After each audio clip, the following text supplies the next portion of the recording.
Good morning to all of you and welcome back to online classes. I am doctor Sukh Yadav. Krishna magnet mind में आप सभी का हार्दिक अभिनंदन व स्वागत है। आज हम लोग बात करेंगे न्यू वीडियो सेगमेंट्स के रूप में सेंट्रल डोग्मा के विषय में, जो मॉलिक्यूलर बायोलॉजी का एक बहुत ही इंपॉर्टेंट पार्ट है। आइए हम डिस्कस करते हैं सेंट्रल डोग्मा में कि ये सेंट्रल डोग्मा के अंतर्गत कौन कौन से प्रोसेस काम करते हैं, कौन कौन से इंपॉर्टेंट सेगमेंट्स हैं। तो सेंट्रल डोग्मा किसको कहते हैं, आप इसको समझिए बहुत अच्छे से। डीएनए से डीएनए का बनना डीएनए रेप्लिकेशन कहलाता है। डीएनए के टेम्पलेट पर एमआरएनए का बनना ट्रांसक्रिप्शन कहलाता है। और आरएनए से प्रोटीन का संश्लेषण होना, प्रोटीन का सिंथेसाइजेशन होना ट्रांसलेशन कहलाता है। यही तीनों चीज़ों को मिलाकर हम क्या कहते हैं, डीएनए इसको हम सेंट्रल डोग्मा कहते हैं। तो कौन कौन सी चीज़ इस फिगर के माध्यम से आप समझिए। जैसा कि आप देख रहे हैं, डीएनए से डीएनए का बनना, अर्थात डीएनए रेप्लिकेट करके अपने जैसा रेप्लिका बनाता है, अपने जैसा कार्बन कापी, डिक्टो कार्बन कापी, झेरॉक्स कॉपी बनाता है। और उसको हम क्या कहते हैं, रेप्लिका कहते हैं।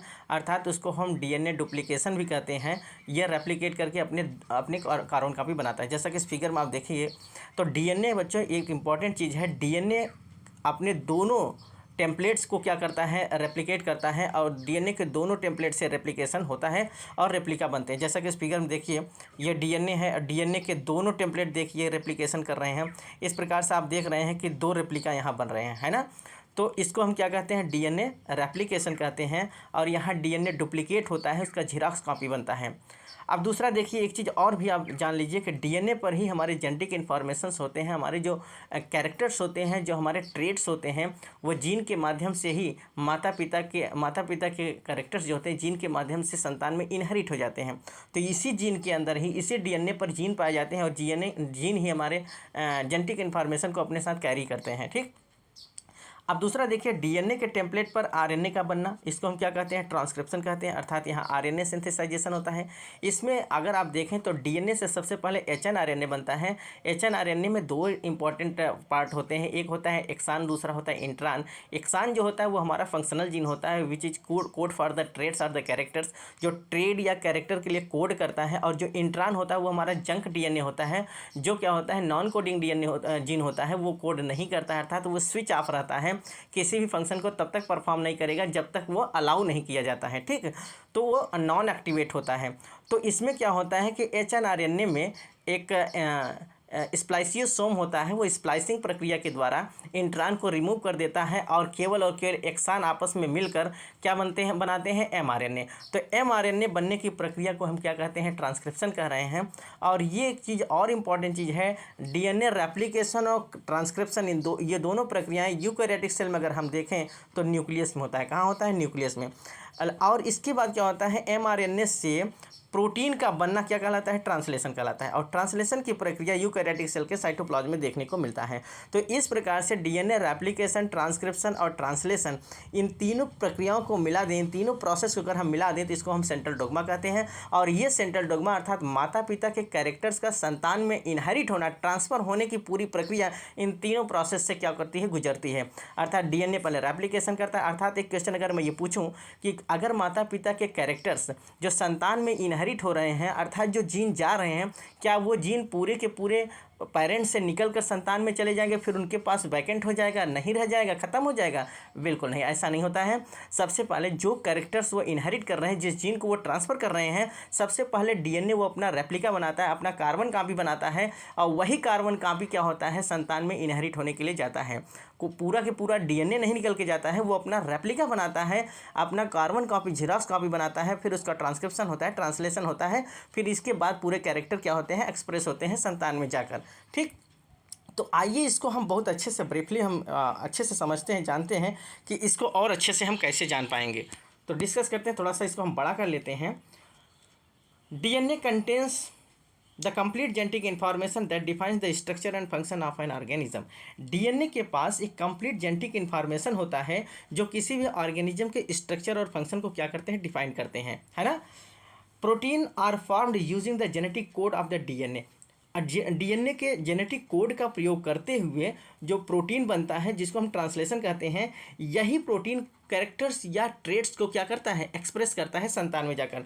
तो प्रोटीन आर फॉर्म, प्रोटीन बनते हैं किसके द्वारा, डीएनए के जेनेटिक कोड का प्रयोग करके प्रोटीन बनाए जाते हैं, ट्रांसलेशन की प्रक्रिया होती है। तो डीएनए के पास क्या होता है, जेनेटिक कोड होता है। जेनेटिक कोड क्या होता है, अर्थात जो न्यूक्लियोटाइड्स होते हैं बच्चों, वो हमारे जेनेटिक इन्फॉर्मेशन के रूप में कोड किए जाते हैं, उन्हीं के पास ये पूरी सूचनाएं होती हैं। और न्यूक्लियोटाइड्स के द्वारा ही जो सूचनाएं होती हैं वो माता पिता से संतान में इनहेरिट हो जाती हैं। These different process are responsible for the inheritance of the genetic characters and for its conversion from one form to the another। कहने का मतलब ये है कि ये तीनों प्रोसेस अर्थात translation, transcription, replication, transcription and translation, ये तीनों प्रोसेस रिस्पॉन्सिबल होते हैं किसके लिए, जेनेटिक इन्फॉर्मेशन को इनहेरिट करने के लिए। किस में, माता पिता से संतान के अंदर जो जेनेटिक इन्फॉर्मेशन इनहेरिट किए जाते हैं, इसके लिए ये तीनों प्रोसेस क्या होते हैं, रिस्पॉन्सिबल होते हैं, जिम्मेदार होते हैं। कौन कौन, DNA replication, transcription and the translation. अर्थात सेंट्रल डोग्मा के प्रोसेस के फलस्वरूप ही माता पिता के कैरेक्टर संतान में इनहेरिट होते हैं, है ना। आइए इनको एक एक करके अलग अलग हम समझते हैं। सबसे पहले हम जानते हैं रेप्लिकेशन क्या होता है।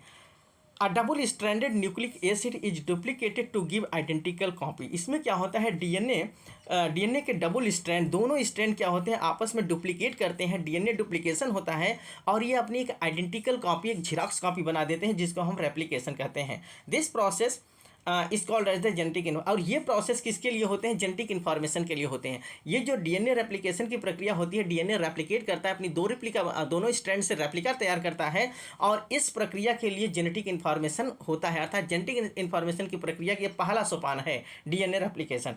दूसरा हम जानते हैं transcription. DNA segments that constitutes a gene is read and transcribe into the single stranded sequence of RNA. ये जो होता है डीएनए का एक सेगमेंट होता है, एक बहुत इंपॉर्टेंट, आप इसको रिमार्क कर लीजिए कि डीएनए का टोटल पार्ट ट्रांसक्रिप्शन नहीं करता है। अर्थात ट्रांसक्रिप्शन की प्रक्रिया डीएनए के कुछ सेगमेंट का होता है, अर्थात जो जीन होते हैं, जो जीन बनाते हैं। और जीन किसको कहते हैं, जो कोड करते हैं प्रोटीन सिंथेसिस के लिए, जो कोड करते हैं for the expression of the character और ट्रेट्स। अर्थात माता पिता के लक्षण का जो वो कैरी करने वाले जो जीन होते हैं, जो एक्सप्रेशन करेंगे किसको, लक्षण को, कैरेक्टर्स को, ट्रेट्स को, जो वहाँ एक्सप्रेस करेंगे संतान में जाकर, केवल वह उसी जीन का क्या होता है, यहाँ ट्रांसक्रिप्शन होता है। डीएनए में आप देखेंगे टोटल के टोटल डीएनए का क्या होता है, रेप्लिकेशन होता है। अर्थात उसमें एक्सान और इंट्रान सबका रेप्लिकेशन हो जाता है, चाहे वो कोडेड डीएनए हो चाहे वो नॉन कोडेड डीएनए हो, सबका क्या हो जाता है, रेप्लिकेशन होता है। लेकिन यहाँ ट्रांसक्रिप्शन में थोड़ा सा अंतर है। ट्रांसक्रिप्शन में डीएनए का केवल एक ही स्ट्रैंड रेप्लिकेट करके एमआरएनए बनाता है और उस स्ट्रैंड में से केवल और केवल जो जीन होते हैं, जीन वो होते हैं जो कोड करते हैं फॉर द प्रोटीन सेंसलेशन के लिए, for the expression of the character और ट्रेट्स। कैरेक्टर और ट्रेट को कोड करने के लिए जो जीन रिस्पॉन्सिबल होते हैं उसी को हम जीन कहते हैं। तो a DNA segments that constitute a gene, DNA का वो सेगमेंट जो जीन के रूप में पाया जाता है, इज रीड, वही क्या करता है, ट्रांसक्रिप्शन। अर्थात डीएनए के टेम्पलेट पर डीएनए का क्या करेगा, उसका कम्प्लीमेंट्री तैयार करता है, उसका कम्प्लीमेंट्री कॉपी बनाता है। क्या करता है, अर्थात डीएनए का कम्प्लीमेंट्री तैयार करता है कौन, यही जीन जो कोड करता है फॉर द कैरेक्टर्स और ट्रेट्स के लिए, ट्रांसक्राइब होता है into the single stranded sequence of the RNA के सिंगल स्ट्रैंड पर। जैसे डीएनए के दोनों स्ट्रैंड क्या कर रहे थे, वहाँ रेप्लिकेट कर रहे थे, लेकिन यहाँ डीएनए का केवल एक ही स्ट्रैंड रेप्लिकेट करेगा और कुछ सेगमेंट जो जीन के रूप में पाए जाएंगे, पूरा के पूरा डीएनए रेप्लिकेट नहीं करता, क्योंकि डीएनए पर वहाँ आप देखेंगे तो कुछ कोडेड जीन भी पाए जाते हैं, कुछ नॉन कोडिंग जीन भी पाए जाते हैं। तो जो कोडिंग जीन होते हैं उन्हीं का केवल यहाँ क्या होता है, ट्रांसक्रिप्शन होता है, और जो नॉन कोडिंग जीन होते हैं उनका ट्रांसक्रिप्शन नहीं होता है। अर्थात इंट्रान को रिमूव कर दिया जाता है, केवल और केवल क्या होता है, जो एक्सान होता है उन्हीं का क्या होता है, एमआरएनए बनता है, उन्हीं का जो होता है ट्रांसक्रिप्शन की प्रक्रिया होती है। The RNA moves from the nucleus into the cytoplasm. Transcription की प्रक्रिया में ये देखा गया है कि आरएनए मूव करके कहाँ चला जाता है, साइटोप्लाज्म। तो आप इसको रिमार्क करेंगे कि डीएनए रेप्लिकेशन और ट्रांसक्रिप्शन की प्रक्रिया यूकैरियोटिक सेल के न्यूक्लियस में होता है, जबकि जो ट्रांसलेशन की प्रक्रिया है, प्रोटीन सिंथेसिस की प्रक्रिया है, वो साइटोप्लाज्म में आकर होती है। अर्थात एमआरएनए क्या करता है, न्यूक्लियोप्लाज्म को क्रॉस करके कहाँ चला आता है, वो चला आता है साइटोप्लाज्म में, और साइटोप्लाज्म में वो क्या करता है, प्रोटीन संश्लेषण का काम करता है। आइए बात करते हैं ट्रांसलेशन के विषय में। The RNA sequence is translated into the sequence of the amino acids as the protein is formed. RNA का सीक्वेंस जो होता है, जो mRNA होता है बच्चों, वो ट्रांसलेट करता है in the form of the amino acids के रूप में, और वो प्रोटीन बनाने का कार्य करता है।